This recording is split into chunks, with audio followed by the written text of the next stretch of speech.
for sparing your time and joining the session.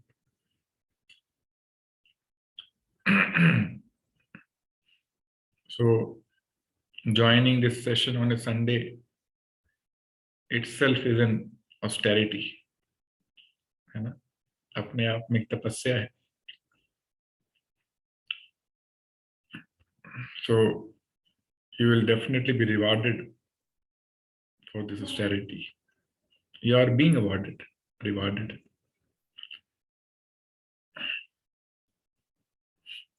In Srimad Bhagavatam, Krishna defines the value of spiritual knowledge. He says, tapas tirtham japodanam pavitrani tarani cha nalam kurvanti tam siddhim yagyan kalya kritam. What does it mean? He says, what perfection one can achieve through spiritual knowledge, spiritual strength, spiritual energy, one cannot achieve by visiting holy places. One cannot achieve by doing severe austerity, tapas tirtham, japo danam. One cannot achieve by giving a lot of donation, charity. Pavitrani itarani cha. One cannot achieve by doing many pious activities in material life. What one can achieve, or the perfection one can achieve, simply by ya jnana kalya kritam, a fraction of spiritual knowledge gives more perfection than so many other things we do in our lives.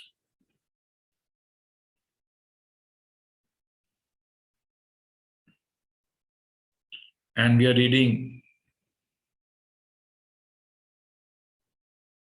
King of Spiritual Knowledge,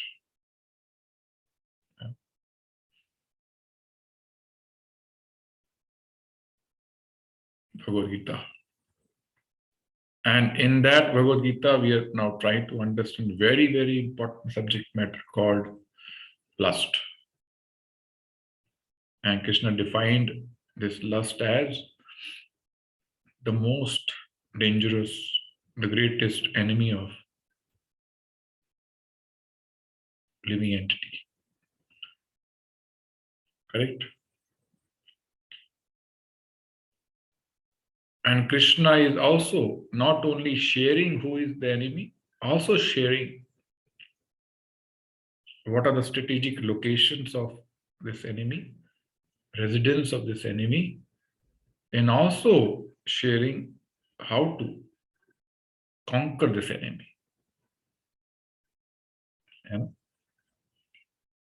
today, hopefully, we'll conclude this chapter. 2 verses are left in this chapter, 42 and 43. Am I right? Correct. You've done till 41. Correct? 3.42 and 43.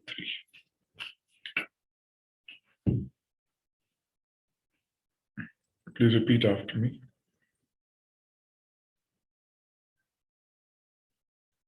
So, why I always seek attention in these classes. Only hearing is not sufficient. Hearing becomes hearing when you apply your intellect while hearing. You try to understand the structural analysis of what you hear.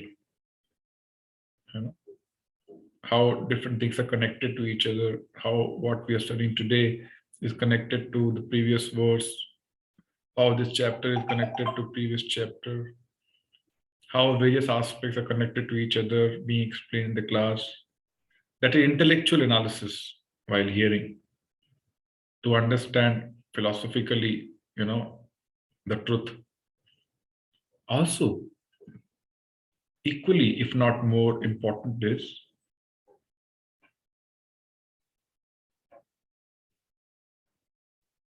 applying or dovetailing your heart while hearing.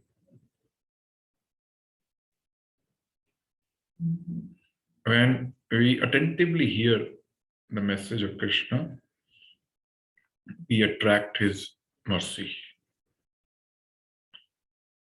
You will realize this greatest animal lust cannot be conquered by our material or our individual efforts. We cannot.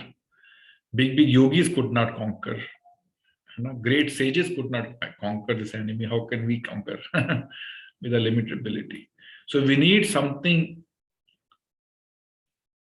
called as mercy of Krishna or the blessing of Krishna to conquer this. And the best way to attract his mercy is to hear his message very attentively with heart and intellect, both. Heart means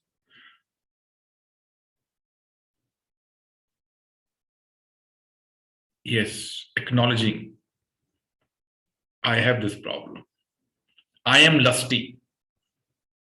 Very difficult to, acknowledge this. For example, if somebody is drinking alcohol, you tell him, don't drink, Baba. You'll go out of your senses. He will not agree. He will never acknowledge that this is a problem. Correct? Huh? A drinker never acknowledges that drinking is a problem.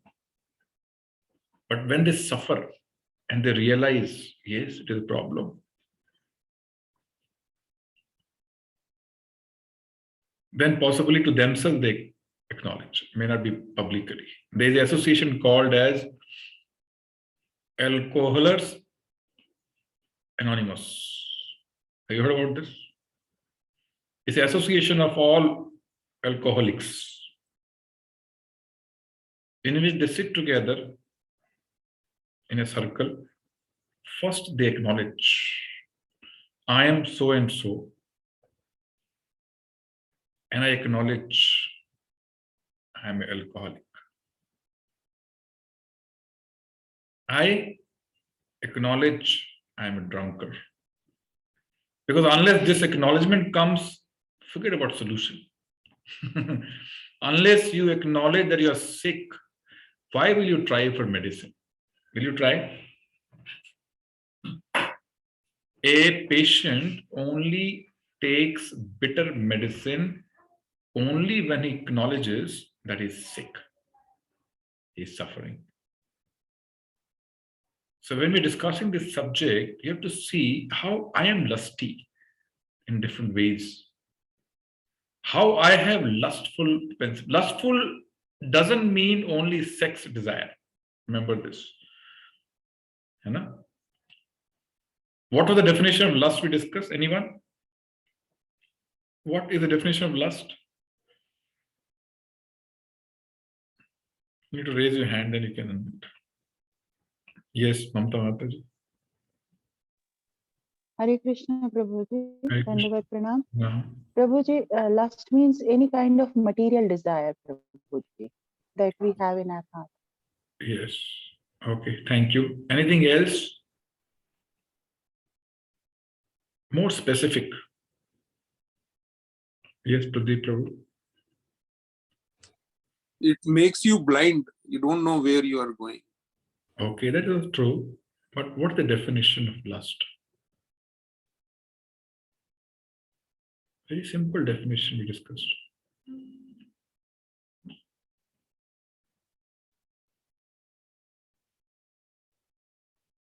Anyone else? Yes, Vinita Mataji. Hare Krishna, Prabhu. Yes, Mataji. Any desire which is not for Krishna is lust. Okay. 50% correct. Thank you. What else? We discussed this when we discussed difference between lust and love. Now I'm giving you a hint. Yes, Daya Mataji. प्रभु जी को व्यक्तिगत कामुक इच्छाएं जो है उनकी तृप्ति के लिए जो काम इच्छाएं हैं वो काम है जो जिसका प्रभु से कोई तादात्म्य नहीं है. Yes. आत्मेंद्रिया प्रीति वांछा धारे बोली काम. आत्मेंद्रिया यानी कि for personal sense gratification. Desires which are aimed to satisfy me, my senses, is calm, lust. So I may have lust in the form of satisfying my genitals, in the form of sex desire. I may have lust in the form of satisfying my desire for being a very wealthy person, right? Expanding business, which gives me a lot of satisfaction, a lot of fame, name. That is lust. Yeah.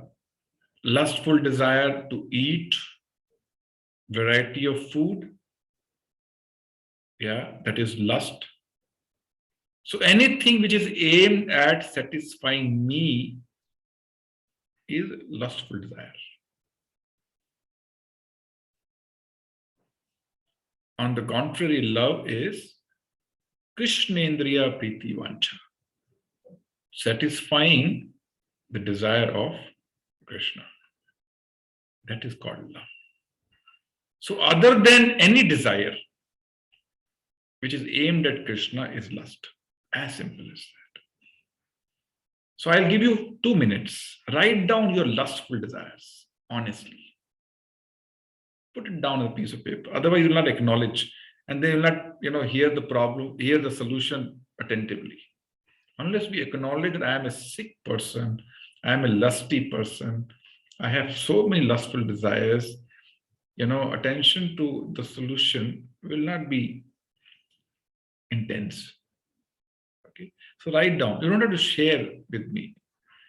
Just share with yourself what are desires you have in the core of your heart which are aimed at only satisfying you.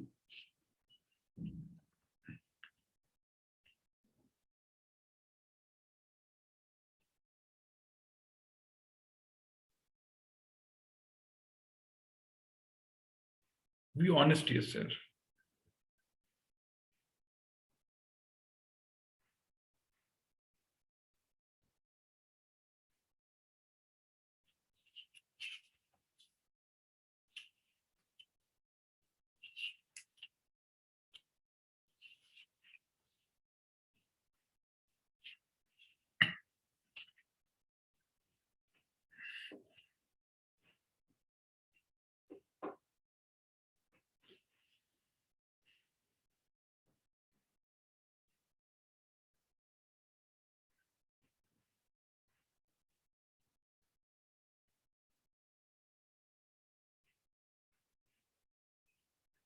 Some of you are not writing down. Only 1 or 2 desires, is it?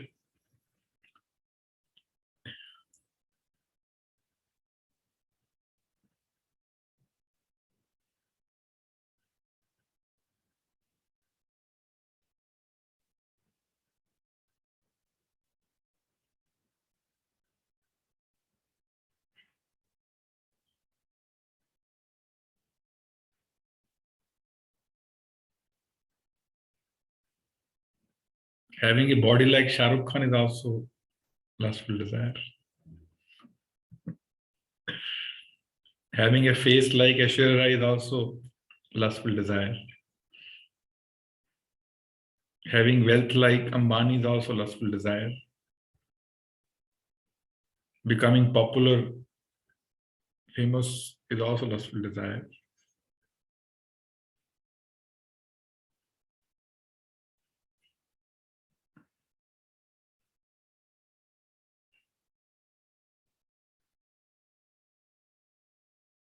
Having a beautiful wife is also lustful desire.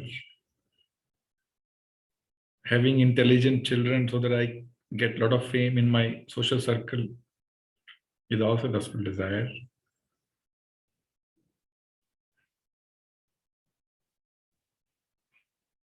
So this list is endless, actually. And if we look at, if you understood it correctly, why this is the most greatest dangerous enemy? Because when we focus on us, Krishna goes out of focus.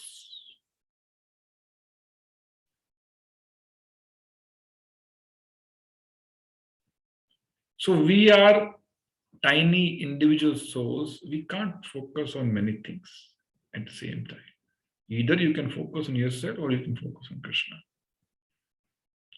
But Krishna has this wonderful ability to focus on everyone at the same time.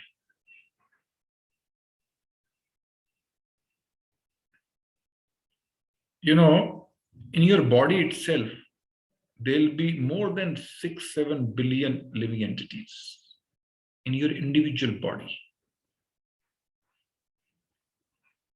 Just imagine how many living entities are present and attending this class. How many billion living entities?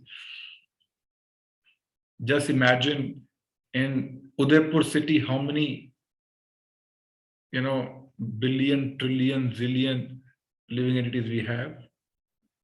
Just imagine in Rajasthan, how many living entities we have. If somebody can do maths, even a supercomputer cannot do this mathematics. Just imagine how many living entities we have in the whole of India, in the whole of Asia, or this entire material world,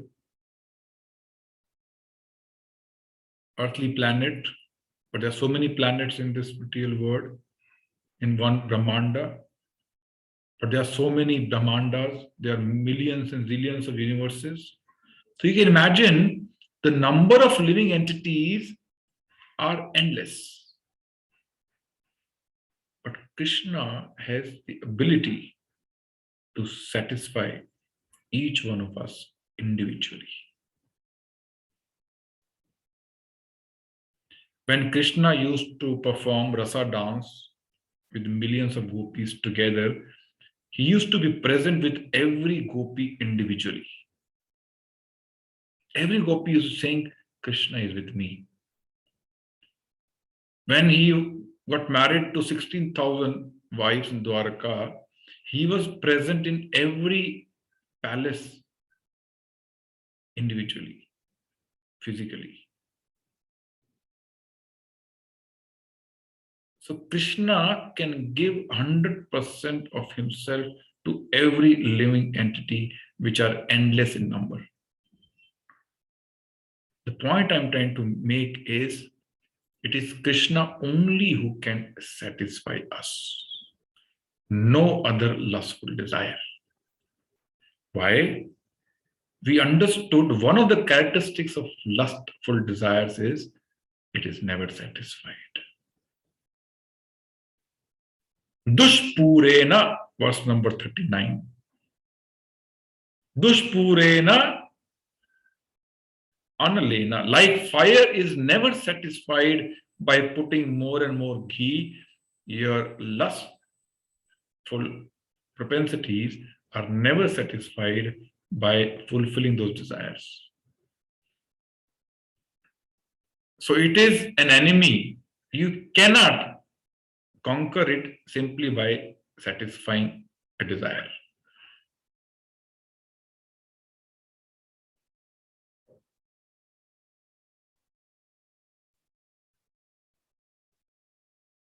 So it is only Krishna, and we'll realize this when we do 42 and 43. What is Krishna's suggestion to conquer this enemy? What is suggesting? So, but one thing should be clear, no material effort or no material endeavor can satisfy us. Lust is enemy. Why? Because lust leads to greed or lust leads to anger. If satisfied, it leads to greed, means need to have more. If not satisfied, it leads to anger, means illusion. It degrades the soul. to tamoguna. If it is not conquered, if it is not handled, not dealt with. In Bhagavad Gita 16th chapter, Krishna defines 16.21. He says, Tri vidham narakshayedam dwaram nashanam atmanah kama krodhas tatha lobhas tasmat etat trayam trajet. He said the 3 doors to hell, 3 gates leading to hell: lust, anger, and greed. Every sane man should give these up as soon as possible, for they lead to degradation of the soul. So after you realize that I have an enemy called as lust, you cannot delay it in terms of conquering it. Why? It will lead your consciousness gradually to tamoguna. So having identified the enemy, it is the most urgent need to conquer it.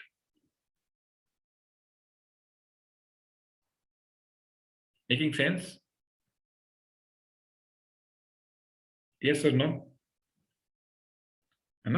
So it is very important to now find ways how to win over, or how to conquer, or how to reduce this lust factor. Okay. Otherwise, it will degrade the soul and it will make one work very hard. Why? Because it can never be satisfied. You can check your list, right, in which you have written lustful desires. No amount of wealth can satisfy you. You may have a lot of desire to earn more and more wealth, but there is no limit to it. More you get, more you want. Yes or no? You would have always, reset the standard how much you need. You just look back 20 years back.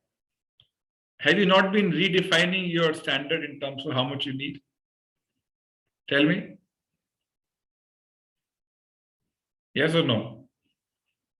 And even today, after having achieved those standards, you are dissatisfied because we need more. So lust isn't, by fulfilling desires, we cannot conquer lust. That is beyond question. Now Krishna is going to explain.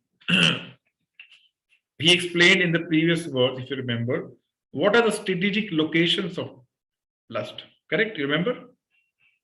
What are the locations? Shwas Prabhu? Prabhuji, senses, mind, and intelligence. Perfect. So Krishna said these 3 places are the residence of lust. Now he's going to explain, how to go about conquering. What is the process to follow? These 2 verses are the concluding verses of this chapter. So be very attentive. Verse number 42, sorry. Indriyani parani ahur indriyabhya param manah manastu parabuddhir yo buddhe paratastu sa. Indriyani parani ahur indriyabhya param manah manasastu parabuddhir yo buddhe paratassa. Everybody reciting? Indriyani parani ahur indriyabhya param manah manasastu parabuddhir yo buddhe paratastu sa. Indriyani, senses, parani, superior, ahu, are said, indriyabhya, more than the senses, param, superior, manaha, the mind, manasaha, more than the mind, tu, also, para, superior, buddhe, intelligence, yaha, who, buddhe, more than the intelligence, parataha, superior, tu, but saha, he. Translation purport by His Divine Grace, Ishi Bhaktivedanta Swami Srila Prabhupada ki jai. Who is iPhone? Sorry, please reveal your identity.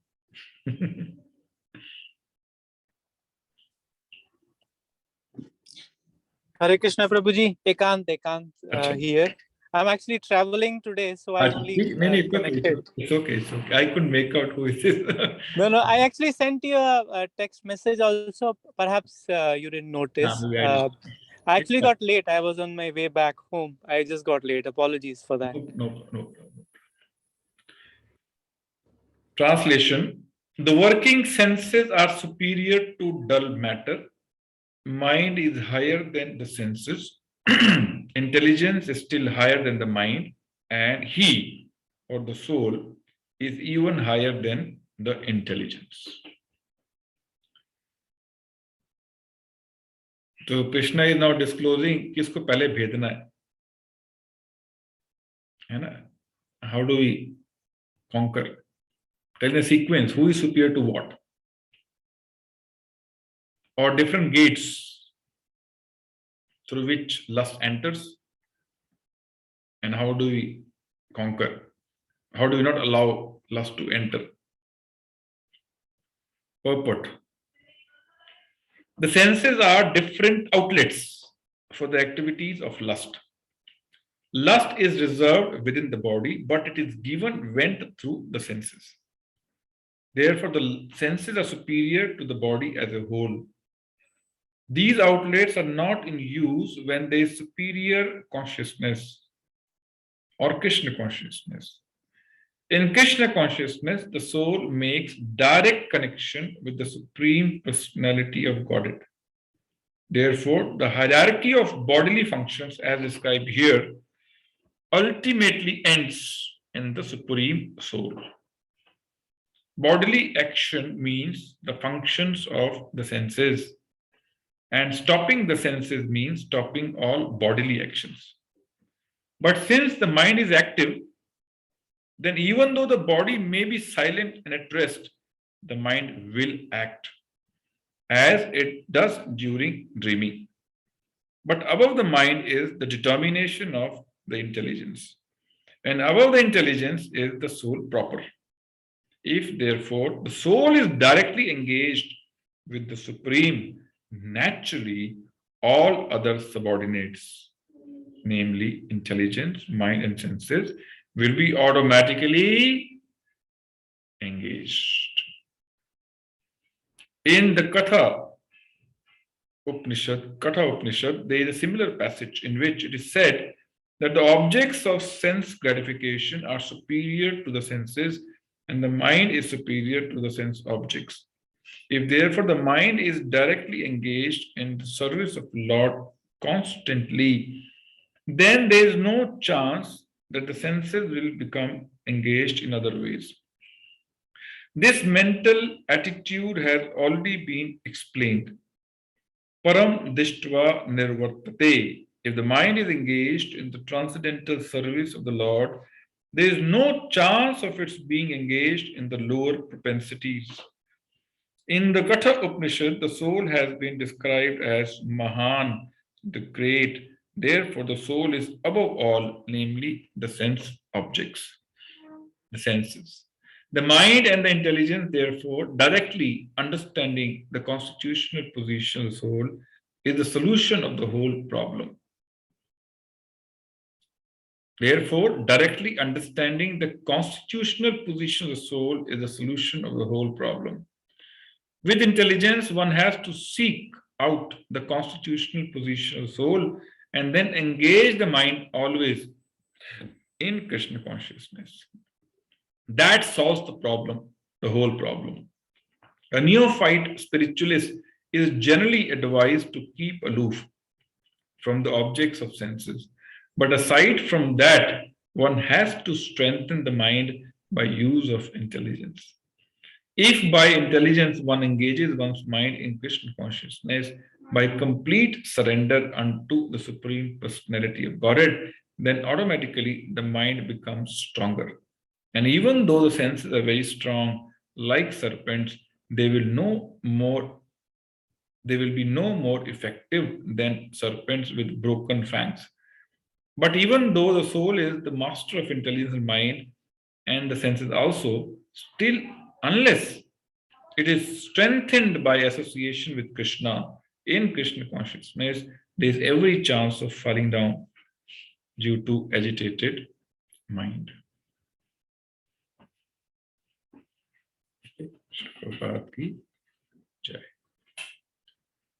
So, in this verse, Krishna is explaining hierarchy of bodily functions. Okay. Hierarchy means who is superior to what. First, Krishna is saying senses, 5 senses, are superior to dull matter, means sense objects. Like it is not sense objects which come to senses, it is senses which go to sense objects, correct? Correct, na? सामने ice cream है, unless tongue desires to have it, ice cream will not enter your mouth. Correct? So tongue is superior to ice cream. So senses are superior to sense objects. And then mind is superior to senses. Why? Because through mind, senses are controlled. And intelligence is superior to mind. And finally, the soul is superior to all of them. It is spiritual in nature, and everything else is material by nature. Mind, intelligence, senses are material, and soul is superior, spiritual. Normally, it is explained through a metaphor of a chariot with 5 horses. Just imagine, right? A chariot with 5 horses, 5 horses being controlled by a rope in the hands of a driver, and there's a passenger sitting in the chariot. Okay? 5 horses are like 5 senses, which run in different directions. Eyes, nose, tongue, skin, ears. They all desire different sense objects. Correct? And all of them are active at the same time. But these horses can be controlled by a rope. Correct? And this rope is nothing but your mind. But this rope is also in the hands of somebody who is controlling the rope. The driver. The driver is your intelligence. And the person sitting in the chariot is the soul proper. You and me. And this chariot is nothing but our body. Right? So this body or the chariot moves through horses, and hence horses are superior to chariot. Senses are superior to sense objects or dull matter. These horses are controlled by a rope, which is representing mind. This mind is controlled by, or the rope is controlled by driver who is holding. This rope is representing intelligence, and the person sitting in the chariot is the soul. So through this example also we can understand how one is superior to other. So there are different ways people try to control senses mechanically. There are different ways people try to control mind. The different ways we will try to control the intelligence. But Prabhupada is saying none of them is as effective as when you put soul in its constitutional position. So when soul is put back into its constitutional duty of serving Krishna, then all other subordinate senses get controlled automatically. If person sitting in chariot directs the driver, you take the chariot in this direction, then everybody is controlled. The driver is controlled, the rope is controlled, and the horse is controlled. Correct? So the action on our behalf is to bring the soul back into its constitutional position of serving Krishna. Jivera Surupya Hoye Nitya Krishna Das. When soul in its natural position of serving Krishna in different ways, all other bodily functions are automatically controlled. That is the secret of controlling senses. Otherwise, even the most learned person cannot control his senses. We have heard, we have seen many, many examples, isn't it? If there is no service, there is always a threat of falling down. Like Vishwamitra fell down through Menaka, isn't it? Prime Minister of US fell down through Monica, one through Menaka, one through Monica, isn't it? And when you read newspaper, so people fall down because of their loose senses. So if these senses are not controlled, mind is not controlled, it will lead to all the problems we see and read in the newspaper today. Crime, rape, stress, dacoity, stealing, cheating. All the problems are manifestation of loose senses, uncontrolled senses. So even the root cause of every problem we see in a society is lust or loose, uncontrolled senses. The only solution Prabhupada, Krishna are advising is to bring the soul back into his natural position. Engage these material senses in the spiritual service of Krishna and spiritualize these senses, spiritualize this mind, spiritualize the intelligence so that they forget their material function.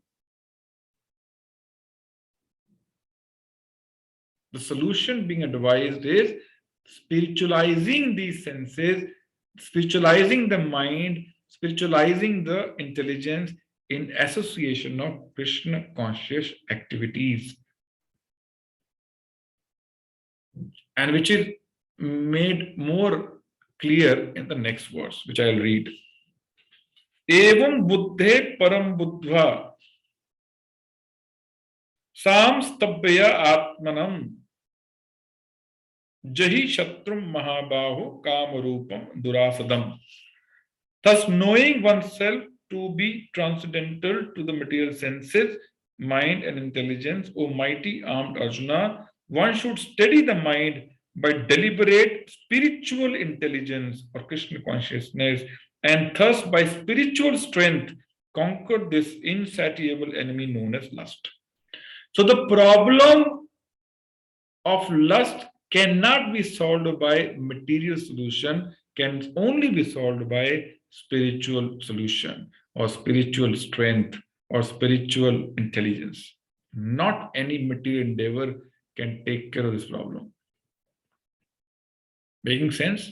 So all material problems we hear, we see can be solved only by spiritual intervention, not any material endeavor. That lesson we should learn. Any problem in the material world or any problem we face individually can be solved only through spiritual intervention, through spiritual strength. spiritual activities, not by material endeavors. Material endeavors, on the contrary, worsen the problem. Prahlad Maharaj says in Bhagavatam, one is happy as long as he is not trying for more happiness. One is happy as long as he is not endeavoring for more happiness. The moment he endeavors for more material happiness, his cycle of misery starts immediately. So working hard materially is not the solution to our problems. Working hard spiritually is the solution to our problems. Rishabh Dev is giving instruction to his 100 sons. Nayam deho devajamna loke kashtan kaman arhate vidpujam ve tapo divyam putraka yena satvam. He is telling his 100 sons, the very first instruction. If you want to give instruction to your sons and daughters, you can actually learn from Rishabh Dev. What is he saying? Nayam deho devajam loke. Don't work hard with this body like stool eating animals. Vid bujam. Vid matlab kya hota hai? Stool. Nayam deho dehe bhajam loke. If you have human body, don't work hard like stool eating animals who are also working hard for their senses satisfaction.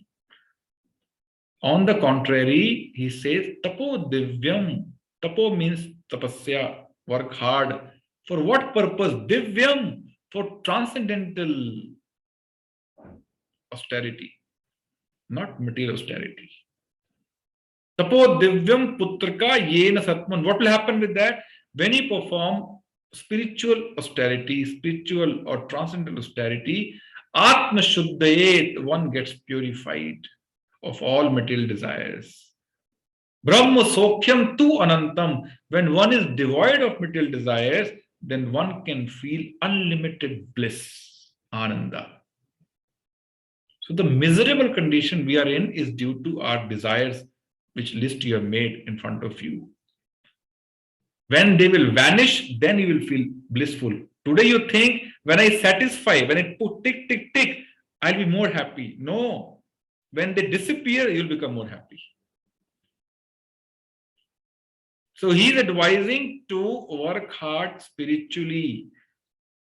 Through spiritual intelligence, through spiritual strength, one can become blissful and conquer this insatiable, who cannot be conquered otherwise, cannot be satisfied, enemy called as lust.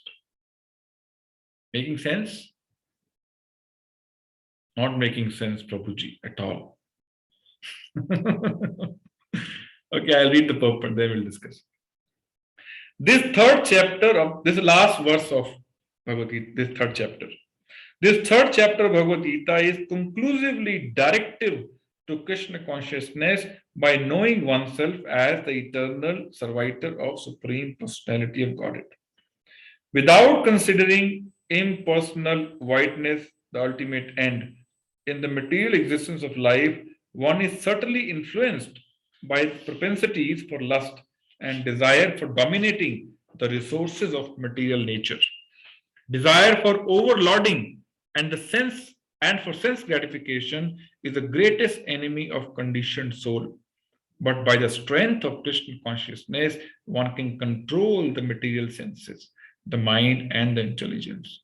One may not give up work and prescribed duties all of a sudden, but by gradually developing Krishna consciousness. Okay. One can be situated in a transcendental position without being influenced by the material senses and the mind, by steady intelligence directed towards one's pure identity. This is the sum total of this chapter. In the immature stage of material existence,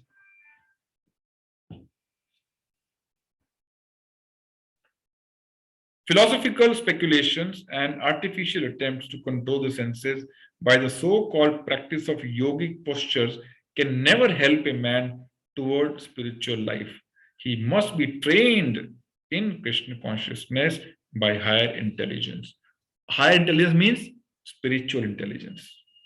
Thus end the Bhakti Vedanta purport to the third chapter of the Srimad Bhagavad Gita in the matter of Karma Yoga, or discharge of one's prescribed duty in Krishna consciousness. Prabhupada ki jai. So what is Krishna advising? Material endeavors intensify lustful propensities, and hence through spiritual activity, through spiritual intelligence, through spiritual strength, one can conquer these desires or these lustful propensities. There is no other method. And we have experienced this. You can see 2 years back and now. Definitely there would have been reduction in the desires which we had earlier. Yes or no? May not have vanished completely, but we see some difference. Definitely. Why? Because you got engaged somehow or other through to these spiritual interventions, spiritual activities. So whether you connect your eyes with Krishna by seeing his form, or you connect your ears with Krishna by hearing Gita, Bhagavatam, or you connect your tongue with Krishna by eating only prasadam, right? Or you touch deities and connect your skin with Krishna, right? So all different ways when you develop a contact with Krishna, you gain spiritual energy, you gain spiritual strength. जैसे आप mobile को charger पे लगाते हैं ना, तो mobile charge हो जाता है. So how we get spiritually charged when we connect these different outlets, senses outlets with Krishna in different forms. Then they get spiritually charged. And through that spiritual strength, Krishna is advising, one can conquer material lust. Otherwise, there is no way, not possible. So we have to endeavor. Even person who is appearing for some Olympic match, he also works very hard for it, isn't it? If you want to become a hero in Olympic, he has to work very hard. He has to practice day and night. Then he'll get an opportunity to appear for Olympic. Correct? Yes or no? So if you want to become a hero in our spiritual life, we have to work hard. We have to every moment think about the subject matter. How do I enliven these instructions in my life? If there's no deliberation, Prabhupada mentioned in translation, spiritual deliberation. What is deliberation? Can anybody explain? What is deliberation? Anyone? Chane Mata, you should be able to explain. You're teaching. Yes, Polo.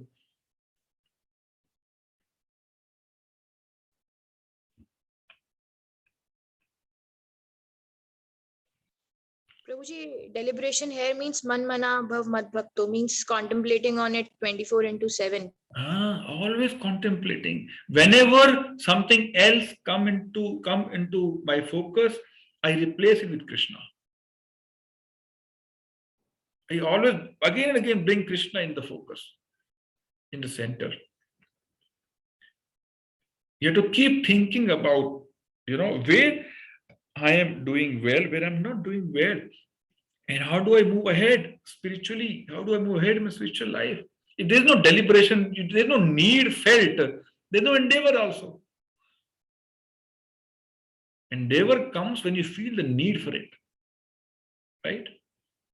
And by the way, Krishna defines, what is real heroism. You want to hear? You want to become a hero of your life or heroine of your life? So let's see what is Krishna's verdict on this. I'll read one. Very nice. Uddhava asked this question and Krishna is replying.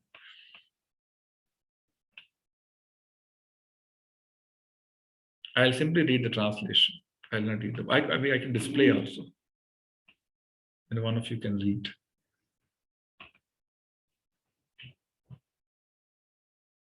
Can you see on the screen? दिखाई दे रहा है आपको? निधि माता आप पढ़िए.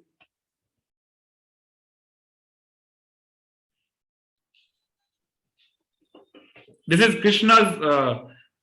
Krishna has spoken this verse. Uddhava. Hare Krishna, Prabhuji. Shall I Yes. start?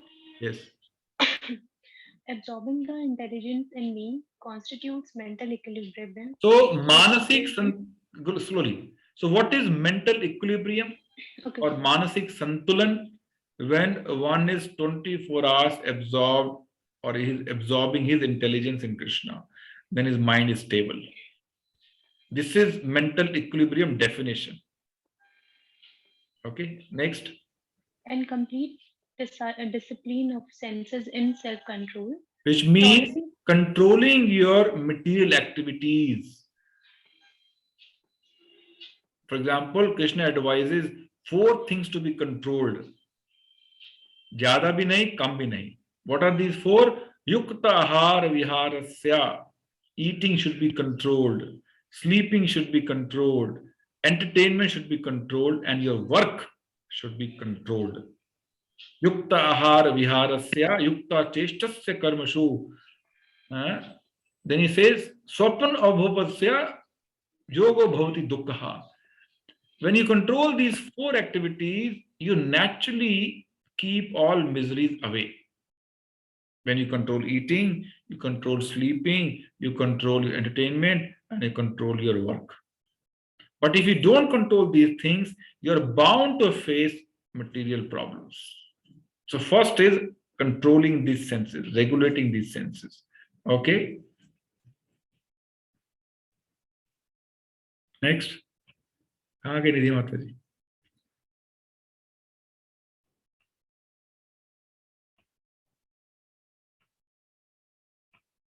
But she's gone out, is it?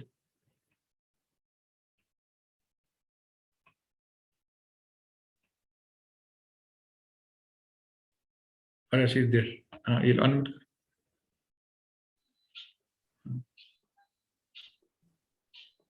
Shall I start, Prabhuji? Yes, continue.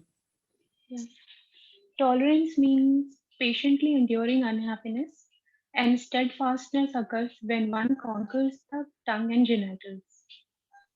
The greatest charity is to give up all aggression towards others, and renunciation of lust is understood to be real austerity. The real heroism is to conquer one's natural tendency to enjoy material life. The real heroism is to conquer one's natural tendency to enjoy material life. This is real heroism. Krishna is, addressing Arjuna as what in this verse? He's saying, Mahabaho, oh most powerful one, you will become actually powerful when you conquer this lust. Oh Mahabaho, you seem to be very powerful in this battlefield, but the real heroism, real strength is to conquer this enemy called as lust. If you're able to conquer lust, then you become a hero. That is real heroism. Okay, so all of us can become hero in our life simply by surrendering unto Krishna. That is the only solution. Surrendering to Krishna means what? Following his instructions or following his representative, Guru, Acharya, his instructions. Engaging all senses somehow or other with Krishna. That is real austerity, Krishna says. That is the only way to control lust or all miseries. Both are synonyms. Okay? Now we can have 10-15 minutes for question and answers. So I'll unmute everybody so they can unmute yourself and speak. Yes, Pandey Prabhu.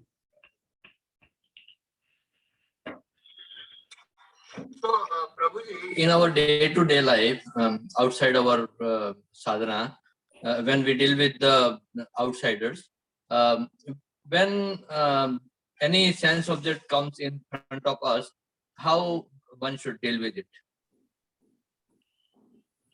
So,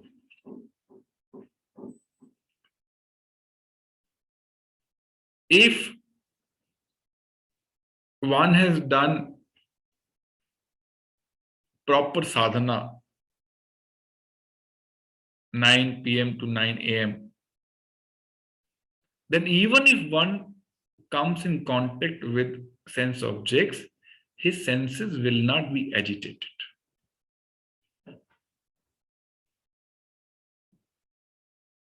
Senses will not be agitated. For example, Haridas Thakur, who came in front of Haridas Thakur? One prostitute came. Correct? And prostitute has come to willingly unite with Haridas Thakur, who is chanting, and alluring him through indecent poses, but still Haridas Thakur is not getting agitated. Why? Why his mind, intelligence are completely absorbed in Krishna. That brings mental equilibrium. When mind is stable, your senses will not be agitated, even though they are in touch with sense objects.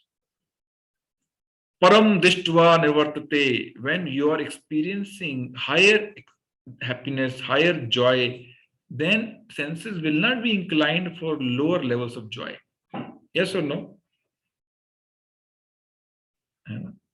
If child is eating chocolate, he will not be inclined to eat dirt. So if one spiritualist is enjoying happiness within, peace within, he will not be attracted to external allurements, even though he's in touch with sense objects. So if you chant nicely, attentively, read, hear, eat only prasadam, so you may be in the midst of sense objects. Once one saint went to Janak Maharaj, right? And he asked Janak Maharaj, you have a wonderful palace, so many beautiful maids around you, so many dasiya around you. Why are you not getting attracted to them? You don't feel desires to enjoy them?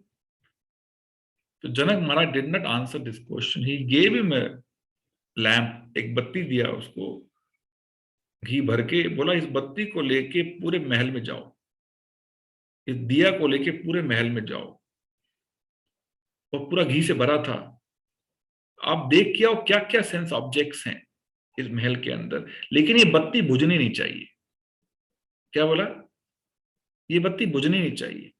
तो this sadhu went around his palace, taking this diya, and came back in the evening. And Janak Maharaj asked, so Maharaj ji, आपने क्या क्या देखा इस महल के अंदर? बोला कुछ नहीं देखा मैंने. बोला क्यों नहीं देखा? बोले मेरा सारा ध्यान इस बत्ती की तरफ था कि बत्ती न बुझ जाए. है कि नहीं? जब सारा ध्यान हमारा कृष्ण की तरफ रहता है तो आसपास क्या है दिखाई नहीं देता है. समझ रहे हैं ना? Then your senses are not agitated as long as your mind and intelligence, which are superior to senses, are absorbed in Krishna all the time. है ना? इसलिए आपका जो फोन का आपका क्या बोलते हैं वॉल स्क्रीन है, उस पर कृष्ण का फोटो रखो, अपने डीपी कृष्ण का फोटो रखो, खाली समय में कीर्तन सुनो. Keep your mind engaged in somehow or other, in Krishna conscious activities. Then you will not be attracted by sense objects. ठीक है प्रभु जी? Okay. Anybody else? Please raise your hand.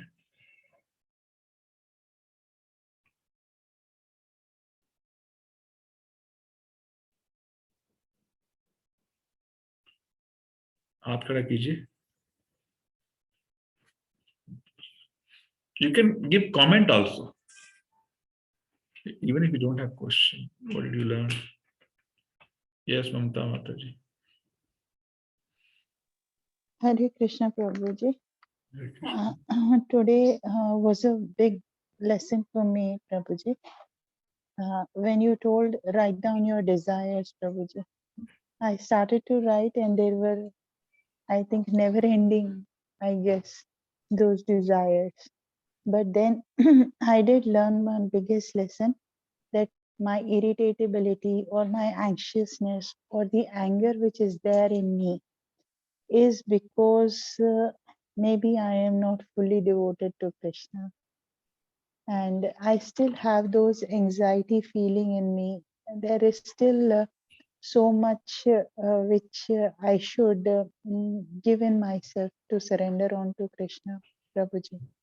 And when you told me that it is only through proper sadhana that one can take control of one's senses, and maybe my anger or whatever is there within me, which still needs to be cleansed, will be means I should be practicing more of it, Prabhuji. I am not doing it maybe wholeheartedly or Yes. whatever So it this is. this acknowledgement is the first step to conquering lust. And as I mentioned right in the beginning, acknowledgement that I am lusty is the starting point. If there's no acknowledgement that I am sick, forget about taking medicine. You know. Very good. Thank you very much, Mamta Mataji. Okay, anyone else?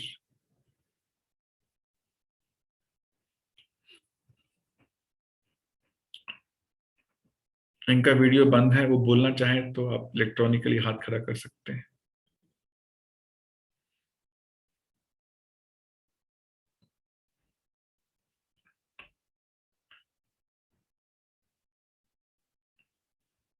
Say something at least. I spoke for more than 1 hour. You can speak for 2 minutes at least.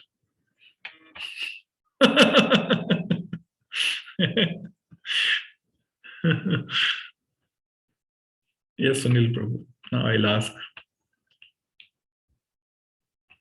Akant Prabhu, I'll come back to you. Yes, Sunil Prabhu. Hare Krishna Prabhuji.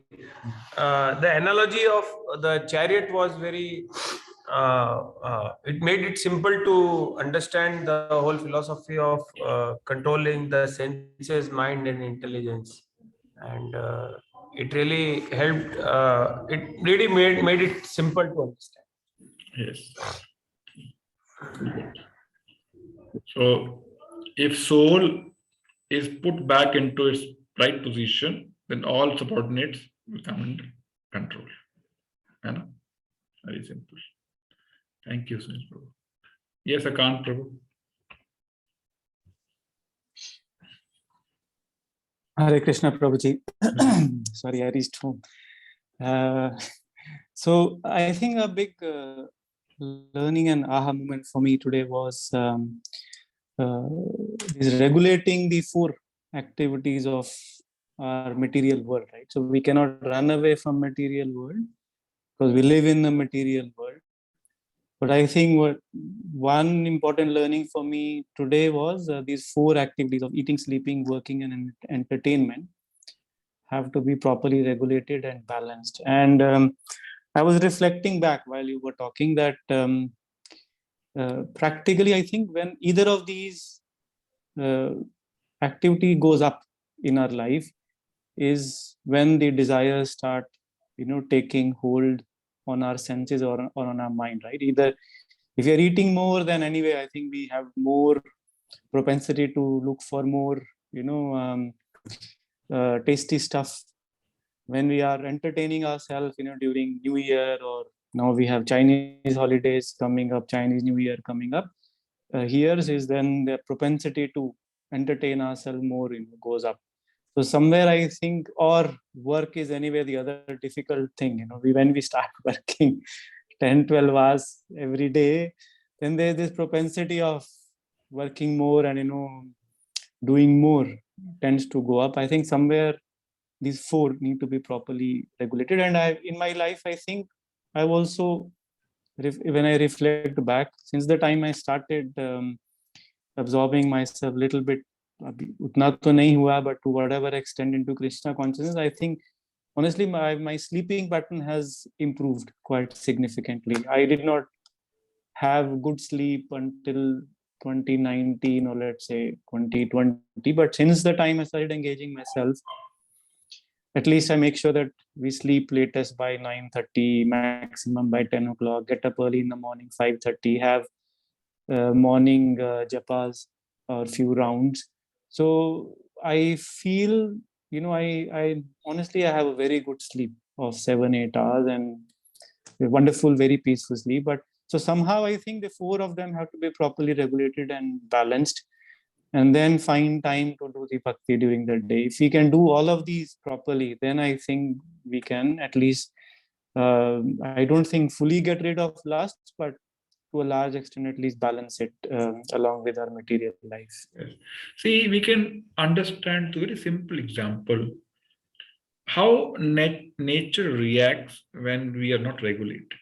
For example, you have a hunger of 2 chapatis and you eat 4 chapatis. Nature will react immediately. Yes or no? Yeah. It will react. Mm. Similar is the correlation with sleep. Similar is the correlation with entertainment or with work. So anything which is not at the optimum level, nature will react. React means some misery will come in one other form. How do we regulate them is, 9 to 9 formula, remember, and try to live it. Night 9 o'clock to morning 9 o'clock is a spiritual time, 100%. Morning 9 to night 9, you can work materially. But night 9 to 9 means sleep by 9, ideally, get up by 3:34 with good sleep of 6 to 7 hours, and then 4 to 9, 4 to 5 hours, give yourself for a nice spiritual sadhana. If you do this, then you are ready not to be attracted by material energy from morning 9 to night 9. So this 5 hours of sadhana means 2 hours of chanting, 1 hour, half an hour of your Mangala Aarti, Narsingh Aarti, Tulsi Aarti, 1 hour of reading, and half an hour of other activities like temple cleaning and other activities like breakfast and all that, eating prasadam. If you regulate this 9 to 9 strictly, then one can get rid of lustful desires during morning hours. Strengthen your, gather spiritual strength during this time so that you can conquer lust during daytime. Because during daytime, you are in material association, you are with material people, you're talking material things. So how to protect is through your spiritual strength, which you gather in the morning. Otherwise, no way. We'll become victim for sure. So Krishna is not advising here to leave or renounce your material activities. No.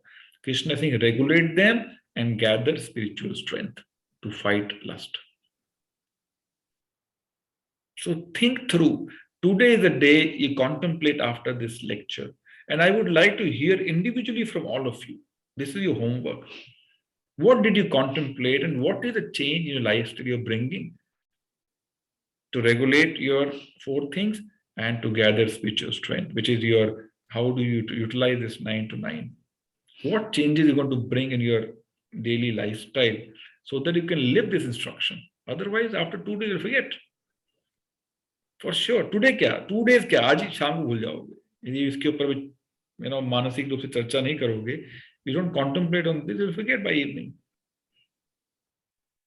So immediately after the class, please sit down with a piece of paper and pen, contemplate on what you heard, key learnings, jot down, and then how is it getting reflected in my daily schedule tomorrow onwards.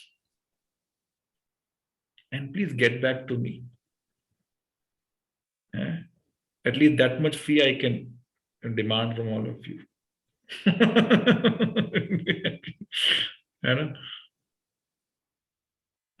So this is your fee for this course with your time schedule, thought through time schedule.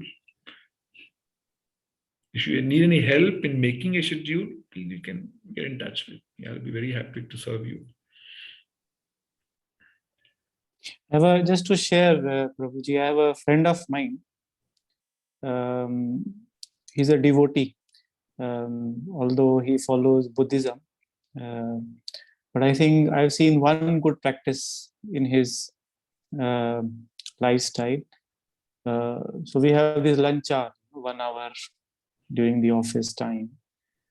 So what I've seen is, I think he keeps half an hour for lunch and another half an hour is blocked in his calendar. Now I never realized, it was always blocked. So I just asked him, why is it blocked in his office calendar? So he showed me, it says chanting. So I was quite pleased. I think it was quite a learning for me. So he's blocked that half an hour during the work hours just for chanting. So before the lunch, he does that half You an see, hour. all So corporate good learning. employees, businessmen, they are very good in scheduling their time, isn't it? उनको पता है इस वक्त meeting है, schedule करके रखते हैं, इस वक्त ये करना है, तो आप schedule your spiritual activities also and don't compromise. Trust me, if you give time to Krishna, Krishna will release so much of time for your material activities. One who has given time to Krishna is never short of time. Remember this statement. One who has, because who is time? Kalo Asmi, Krishna says, I am time. So Krishna is time. So if you give time to Krishna, you will never fall short of time for your material endeavors. If you don't, you will always feel you don't have time or you don't have Krishna, which is true.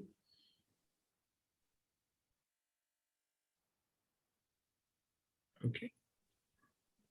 Very, very important. It's personally realized knowledge, not theoretical knowledge, realized knowledge.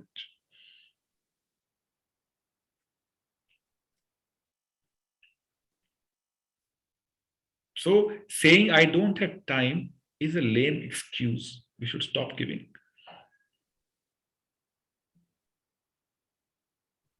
I don't time means I don't have Krishna. As simple as that. That's why I'm struggling.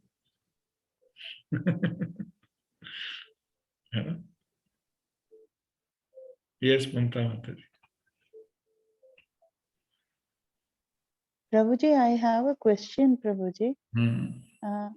And maybe I'm thinking on it as the answer. Correct me if I'm wrong, Prabhuji. Goal is different from desire, Prabhuji. Sorry? Goal is different from desire, Prabhuji. No, Is one goal- should have favorable desires to achieve the goal. If goal is Krishna, our Yes, desires Prabhuji. should be in accordance with that goal. Favorable desires. Okay, Prabhuji. For example, you should have a desire that I should finish my 16 rounds every day.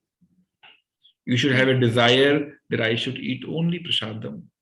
You should have a desire that I should associate with only right set of people who can help me, motivate me in my devotion life. Such desires are favorable to, development of Krishna consciousness. But goal is Krishna. Goal is Krishna. Yes. Yes, Prabhuji. Thank you, Prabhuji. Thank you. Yes, Chandi Mataji. Hare Krishna Prabhuji, Dandat Pranam sabhi ko. In devotional, let me complete that. In devotional life, because Krishna is absolute, so Krishna or Krishna conscious activities, both are same. So sadhana and sadhe, both are same. So for you, Krishna means what? For you, Krishna means completing your rounds. Your goal is to complete your rounds. For you, Krishna means eating Krishna conscious prasadam. Yeah. So sadhana and sadhe both are same for devotees. Why? Krishna is absolute, non-different from devotional activities. So your daily goal is what? To finish your rounds. Make sense? Yes, Chani Mata. Yes, Prabhuji, I had two questions. One, what is the sitting place of the soul? And two, Prabhuji, what is the difference between man and intelligence, mind and intelligence? Actually, both are subtle. Both are subtle. Only the role is different. Functionally, they're different. Role of mind is Sankalpa, Vikalpa. Accept, reject, accept, reject, accept, reject, accept, reject. This is good, this is bad, this is good, this I like, I don't like, this I like, I don't like. This is mind's role. Intelligence role is to plan how to materialize what mind thinks is good, or how to plan how to stay away from what mind thinks is bad. So planning is the role of intelligence, and execution of the plan is the role of senses.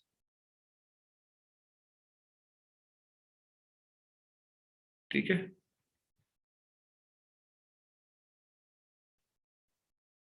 Okay. Anyone else?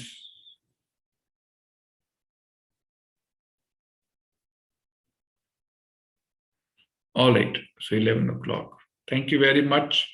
So please do complete the homework given immediately after the class before you get absorbed in your other activities. My humble request. And then if you like, you can get back to me. If you don't like, it's still okay. ठीक है? हरे कृष्णा। श्री प्रभुपाद की जय, गौर भक्त की जय। Thank you very much.